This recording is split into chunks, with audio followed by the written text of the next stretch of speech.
निवडणूक निकालाआधी वंचित बहुजन आघाडीनं ट्विट केलंय. सत्तेत असणाऱ्या आघाडीतील समर्थन देण्याचं जाहीर करण्यात आलंय. वंचित बहुजन आघाडीने काय ट्विट केले ते पाहूयात. ग्राफिक्सच्या माध्यमातून पाहूयात वंचित बहुजन आघाडीने नेमकं काय ट्विट केलं ते.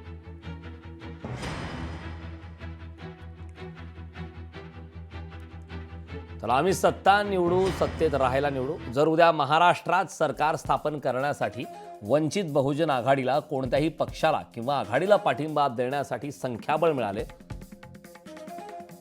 तर आम्ही जो कोणी सरकार बनू शकतो त्यांच्यासोबत राहण्याचा निर्णय घेऊ. आम्ही सत्ता निवडू, आम्ही सत्तेत राहायला निवडू, असंही वंचित बहुजन आघाडीच्या माध्यमातून ट्विट करत सांगण्यात आलं.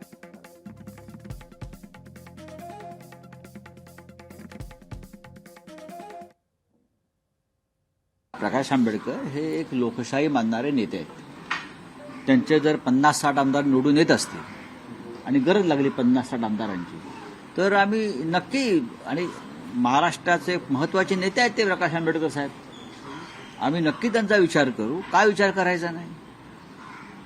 लोकसभेला सुद्धा आम्ही प्रयत्न केला, ते आमच्याबरोबर राहावेत. विधानसभेसाठी आम्ही आंबेडकर साहेबांचा प्रयत्न केला. त्यांचंच म्हणणं आहे की ज्यांची सत्ता आहे त्यांच्याबरोबर राहणार. आमची सत्ता येते, आमची सत्ता येते, त्याच्यामुळे आंबेडकर साहेब आमच्याबरोबर नक्की राहतील. लोकशाही मराठी ऐका, पहा, जागरूक रहा.